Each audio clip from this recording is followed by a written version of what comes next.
ನಮಸ್ಕಾರ ವೀಕ್ಷಕರೇ, ಜಾನಕಿ ಟಿವಿಯ ಸುದ್ದಿವಾಹಿನಿಗೆ ಸ್ವಾಗತ. ನಾನು ನಿಮ್ಮ ಎಂ ಮಹಾದೇವ ಸ್ವಾಮಿ. याद अंदर पुराना मुशायर और कुछ फोटो रखो स्टेज पर फूलों का ये सब करके हाँ ಓಕೆ.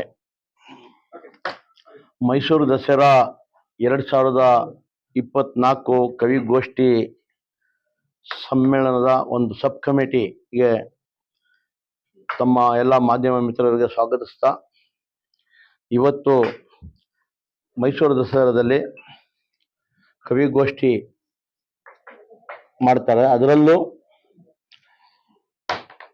ಉರ್ದು ಮುಷಾಯರ, ಉರ್ದು ಕವಿಗೋಷ್ಠಿ ಅಂತ ಕೆಲವು ಒಂದು 6-7 ವರ್ಷದಿಂದ ಮಾಡ್ಕೊಂಡು ಬರ್ತಾ ಇದ್ರು.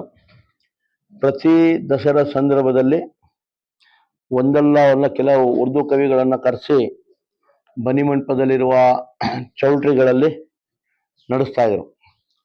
ಆದರೆ ಈ ವರ್ಷ ಶ್ರೀ ಸಿದ್ದರಾಮಯ್ಯ ಸಾಹೇಬರ ನೇತೃತ್ವದಲ್ಲಿ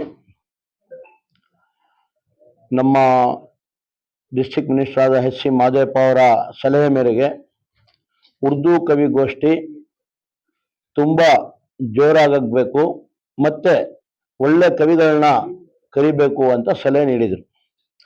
ಅದರ ಪ್ರಕಾರ ಈ ಸಬ್ ಕಮಿಟಿ ಏನಿದೆಯೋ ಕವಿಗೋಷ್ಠಿ, ಉರ್ದು ಕವಿಗೋಷ್ಠಿದು, ಅವರು 8ನೇ ತಾರೀಕು ಕವಿಗೋಷ್ಠಿ ಮಾಡಬೇಕು ಅಂತ ತೀರ್ಮಾನ ಮಾಡವ್ರೆ. 8ನೇ ತಾರೀಕು ಸಂಜೆ 9 ಗಂಟೆಗೆ, ಅಕ್ಟೋಬರ್, ಇದೇ ತಿಂಗಳು, ದಸರಾ ಅಂದ್ರೆ ಇದೇ ತಿಂಗಳಲ್ಲಿ ಬರುತ್ತೆ, ಇದೇ ತಿಂಗಳು 8ನೇ ತಾರೀಕು ಬರ್ತದೆ 9 ಗಂಟೆಗೆ. ಅದರಲ್ಲೂ ಈ ಸತಿ ಕವಿಗೋಷ್ಠಿ ದಸರಾ ಮೈದಾನದೊಳಗೆ ಆವರಣದಲ್ಲೇ ಮಾಡಬೇಕು ಅಂತಲೂ ತೀರ್ಮಾನ ಆಗಿದೆ.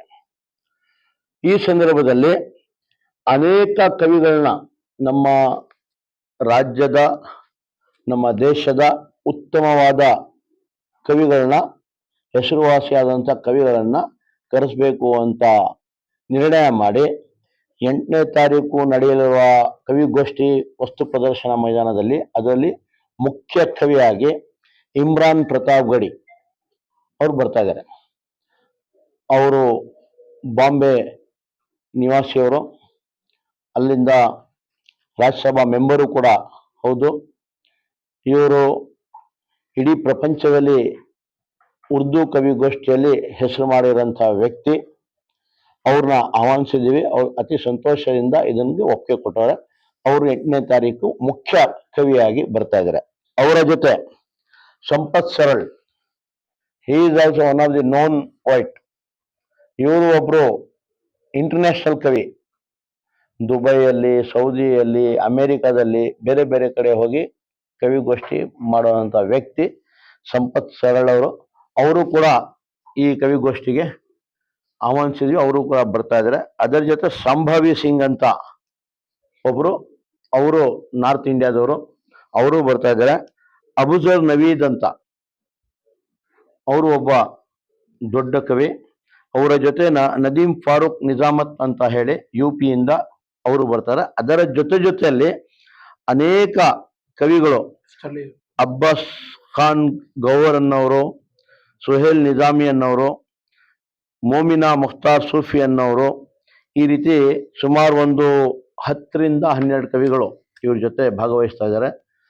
ಈ ಸಂದರ್ಭದಲ್ಲಿ ತಮ್ಮ ಮುಖಾಂತರ ಸಾರ್ವಜನಿಕರು ಕೇಳ್ಕೊಳ್ಳೋದಿಷ್ಟೇ, ಈ ವರ್ಷದ ದಸರಾ ಕವಿಗೋಷ್ಠಿ ತುಂಬಾ ಉತ್ತಮವಾಗಿ ನಡೆಯಲಿದೆ. ಇದಕ್ಕೆ ತಾವೆಲ್ಲರೂ ಭಾಗವಹಿಸಬೇಕು ಅಂತ ಹೇಳ್ತಾ, ಇದಕ್ಕೆ ಮುಖ್ಯ ಅತಿಥಿ ನಮ್ಮ ಡಿಸ್ಟ್ರಿಕ್ಟ್ ಇನ್ಚಾರ್ಜ್ ಮಿನಿಸ್ಟರ್ ಆದ ಎಚ್ ಸಿ ಮಾದೇವಪ್ಪ ಅವರು ಕೂಡ ಇರ್ತಾರೆ. ಇದು ತನ್ವೀರ್ ಸೇಠ್ ಸಾಹೇಬರು MLA ಅವರ ಅಧ್ಯಕ್ಷತೆಯಲ್ಲಿ ಈ ಕವಿಗೋಷ್ಠಿ ನಡೆಯಲಿದೆ.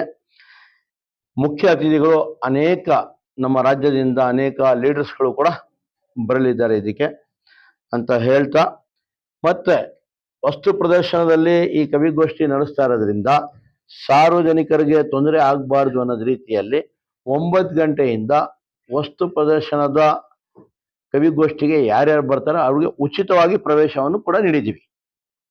ವಸ್ತು ಪ್ರದರ್ಶನದಲ್ಲಿ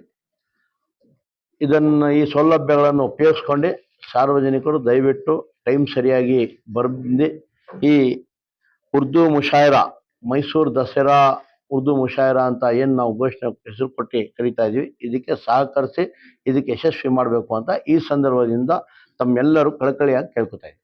ಸ್ಥಳೀಯ ಕವಿಗಳು ಯಾರು ಇದ್ದಾರೆ ಸರ್? ಸ್ಥಳೀಯ ಕವಿಗಳು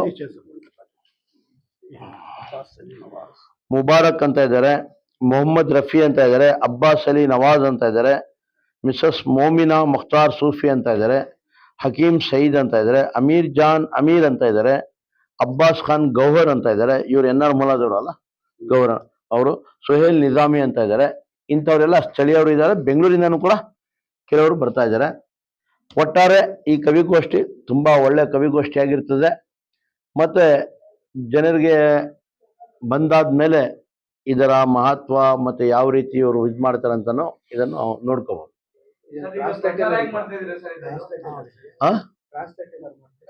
ಇಲ್ಲ, ಟ್ರಾನ್ಸ್ಲೇಟ್ ಇಲ್ಲ. ಇದು ಉರ್ದು ಕವಿಗೋಷ್ಠಿ ಅಂದ್ರೆ ಅವ್ರದೇ ಆದಂತ ದಾಟಿಯಲ್ಲಿ ಅವ್ರದೇ ಆದಂತ ರೀತಿಯಲ್ಲಿ ಮಾಡ್ತಾರೆ.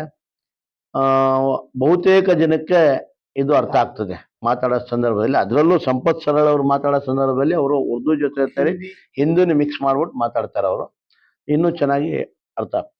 ಪ್ರಚಾರ ಹೇಗ್ ಮಾಡ್ತಾ ಇದ್ದಾರೆ? ಯಾಕಂದ್ರೆ ಸಾಕಷ್ಟು ಈ ಒಂದು ಏನು ಉರ್ದು ಕವಿಗೋಷ್ಠಿ ಇದೆ ಇದೆಲ್ಲ ಎಲ್ಲರೂ ಭಕ್ತ ಜಾಸ್ತಿ ಇದ್ದಾರೆ.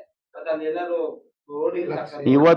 ಇವತ್ತಿಂದ ಎಲ್ಲಾ ಭಾಗದಲ್ಲಿ ಹೋರ್ಡಿಂಗ್ಸ್ ಗಳು ಹಾಕ್ತಾ ಇದೀವಿ. ಕೇವಲ ಮೈಸೂರಲ್ಲ, ಬೆಂಗಳೂರಲ್ಲಿ, ಚಾಮರಾಜನಗರ ಜಿಲ್ಲೆ, ಹಾಸನ್, ಮಂಡ್ಯ ಎಲ್ಲಾ ಕಡೆ.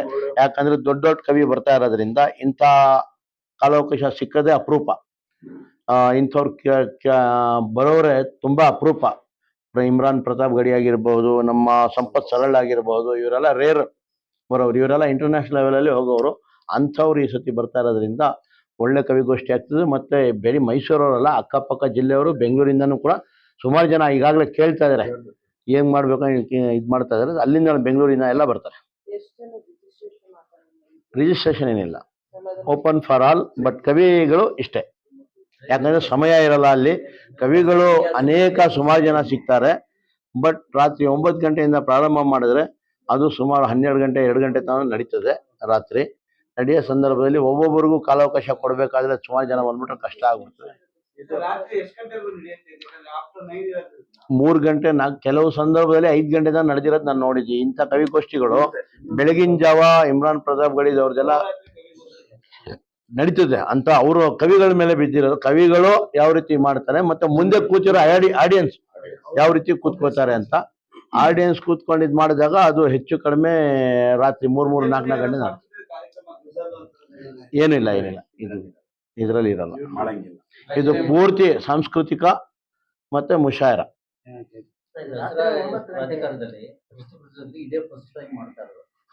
ನೀವು ಅಧ್ಯಕ್ಷ ಬಂದಿರೋ ಹಿನ್ನೆಲೆಯಲ್ಲಿ ಮಾಡ್ತಾ ಇದ್ದೀರಾ?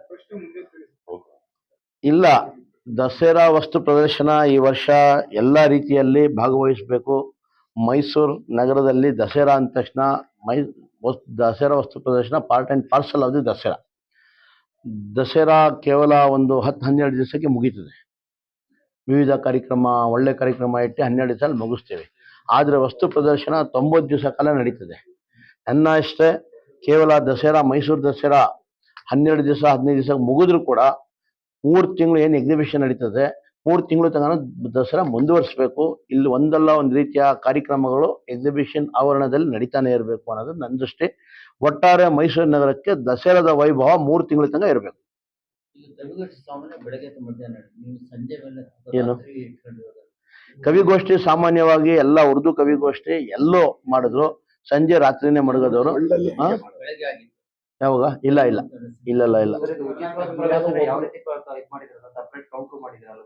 ಇಲ್ಲ, ಬರೋರಿಗೆ 9 ಗಂಟೆ ಆದ್ಮೇಲೆ 9-9:30 ಉಚಿತ. ನಾನು ಗೇಟ್ ಯಾರು ತಗೊಂಡವ್ರು ಅವ್ರನ್ನ ಮಾತಾಡಿದ್ದೀನಿ. ಅವ್ರು ಬಿಟ್ಕೊಡ್ತೀವಿ ಅಂದವ್ರೆ. 9 ಗಂಟೆ ಮೇಲೆ ಯಾರು ಕವಿಗೋಷ್ಠಿಗೆ ಬರ್ತಾರೆ ಎಲ್ಲ ಉಚಿತವಾಗಿ ಕಳಿಸ್ಕೊಡ್ತಾರೆ. ಯಾರಿಗೆ ಬರೋರ್ನ ಕೂತ್ಕೊಳ್ಳೋಕೆ ಚೇರ್ಸು, ಟೇಬಲ್ಸು ಎಲ್ಲ ಇರ್ತದೆ. ಆರಾಮಾಗಿ ಅಚ್ಚುಕಟ್ಟಾಗಿ ನೀರು, ಟೀ, ಕಾಫಿ ಕೊಡ್ತೀವಿ. ನಮ್ಮ ಕಾಳಿಂಗರಾವ್ ಸಭಾಂಗಣದಲ್ಲಿ ಮಾಡ್ತೀವಿ. Okay, thank you.